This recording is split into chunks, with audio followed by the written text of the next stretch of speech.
Hello दोस्तों। तो SRH ने सीएसके को भी कर दिया है बाहर। और कल एसआरएच ने सीएसके को हराने के बाद जिस तरीके का सेलिब्रेशन किया काफ़ी विवादित था।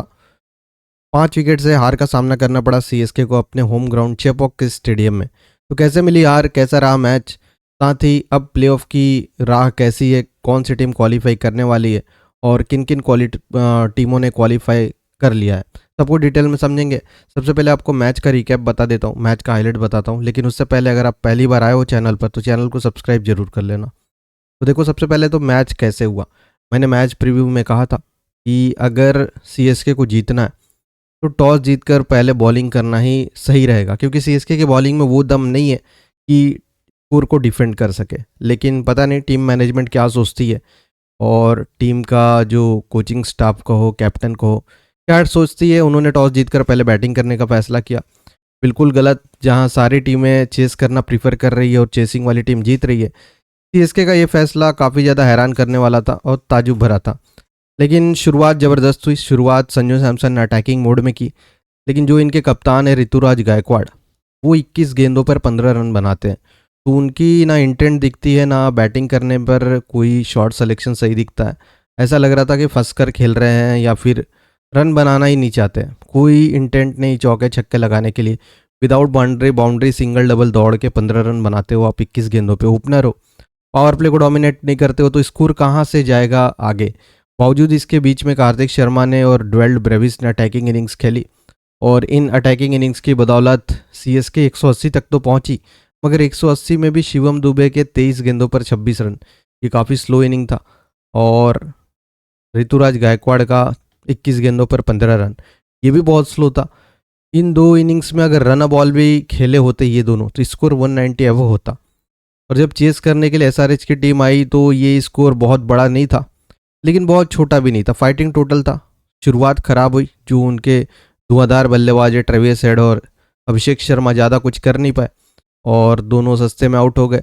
लेकिन इसके बाद हेनरिक क्लासन और ईशान किशन में, जो स्पिन के बहुत अच्छे खिलाड़ी माने जाते हैं, ज़बरदस्त पार्टनरशिप हुई और मैच को खींच कर लेकर चले गए सीएसके के हाथ से। और यही मैच का टर्निंग पॉइंट साबित हुआ। उसके बाद नूर अहमद ने क्लासन को स्टंपिंग करके आउट कराया, मगर तब तक काफ़ी देर हो चुकी थी। ईशान किशन एंड तक खेलते रहे और आखिरी ओवरों में आउट हुए, मगर मैच को निकाल लिए थे एसआरएच की झोली में और 70 रन बनाए। 47 गेंदों पर प्लेयर ऑफ द मैच बने, 3 छक्के और 7 चौकों की मदद से। और सबसे बड़ी चीज़ है कि जीत के बाद जिस तरीके का सेलिब्रेशन ईशान किशन ने किया, विसल पोडू अंदाज में सीटी बजाते हैं, फिर होम का साइन बताते हैं और फिर कहते हैं कि जाओ, मतलब हमने आपको एलिमिनेट कर दिया, अब आप घर जाओ। मगर ईशान किशन ने जो भी किया हो, मैथमेटिकली अभी भी पॉसिबिलिटी है सीएसके की, वो कैसे पॉइंट्स टेबल से समझते हैं, फिर मैच की गलतियां और क्या और हो सकता था वो समझेंगे। सबसे पहले तो पॉइंट्स टेबल समझ लेते हैं। तो देखो, पॉइंट्स टेबल की बात करूं तो पॉइंट्स टेबल में अब 3 टीमें क्वालिफाई कर चुकी है। 3 टीमों को कोई बाहर कर नहीं सकता। एक स्लॉट खाली है, एक स्लॉट के लिए 5 टीमें रेस में हैं। अब समझिए कैसे। देखो, रॉयल चैलेंजर्स बेंगलोर 18 पॉइंट पे, गुजरात टाइटन 16 पॉइंट पे, हैदराबाद की टीम 16 पॉइंट पे। ये तीनों टीमें क्वालिफाई कर चुकी है, क्योंकि अब 16 पॉइंट तक कोई टीम नहीं पहुंच सकती है। अब किसके चांसेस सबसे ज़्यादा है? सबसे ज़्यादा चांसेस है राजस्थान रॉयल्स के, क्योंकि अगर राजस्थान रॉयल्स अपने दोनों मैच जीतती है तो 16 पॉइंट तक वो भी पहुंच सकती है, तो चौथी टीम बन जाएगी। लेकिन अपने 2 में से 1 मैच अगर हार जाती है राजस्थान की टीम, तो फिर वो भी 14 पॉइंट से ऊपर नहीं बढ़ पाएगी। लेकिन 14 पॉइंट वाली टीमें भी क्वालिफाई कर सकती है। वो कैसे? तो देखो, पंजाब की टीम 13 पॉइंट्स पे, अगर उसका 1 मैच जो बचा है वो जीत जाती है तो 15 पॉइंट पे पहुंच जाएगी, फिर तो ये क्वालिफाई कर जाएगी। लेकिन अगर अगला मैच वो हार जाती है तो डिस्क्वालीफाई। और सीएसके अगर अगला मैच जीत जाती है तो 14 पॉइंट पर पहुंचेगी। दिल्ली कैपिटल्स की टीम अगला मैच जीत जाती है तो 14 पॉइंट्स पे पहुंचेगी।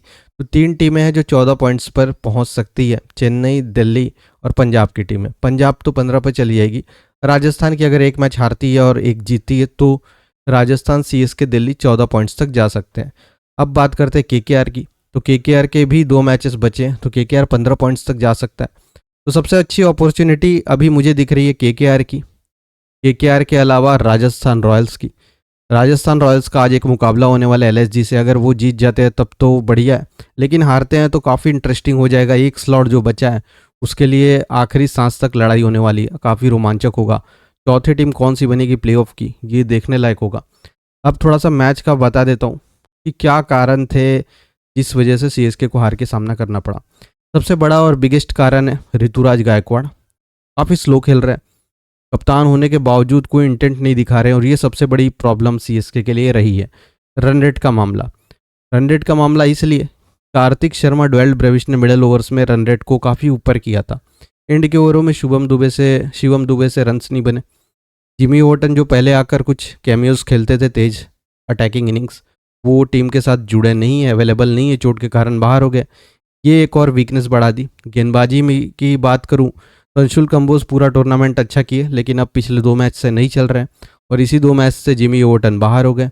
बॉलिंग पूरी तरह से वीक हो गई है, और ये टीम अगर 225 भी करती तो मुझे डाउट था। मैंने कल प्रेडिक्शन में कहा था कि सीएसके जीत रही है, लेकिन मैंने ये भी कहा था कि टॉस जीतकर बॉलिंग करे तो ज़्यादा चांसेस है। सीएसके ने बैटिंग किया, बहुत बड़ी मिस्टेक, सबसे बड़ी मिस्टेक मेरे हिसाब से कल के मैच थी कि सीएसके ने टॉस जीतकर बैटिंग करने का फैसला किया। अब इसके अलावा आपको कोई और कारण लगता हो तो आप लोग कमेंट करके बता सकते हो। एसआरएच के लिए अच्छी चीज़ ये रही कि इस बीच के ओवरों में जो स्पिन को सबसे अच्छा खेलते हैं हेनरिक क्लासन और ईशान किशन, वो दोनों ने पार्टनरशिप किया और मैच टर्निंग मूवमेंट साबित हुआ। लेकिन मेरे लिए सबसे बड़ा मिस्टेक था सीएसके का टॉस जीतकर बैटिंग करने का फैसला।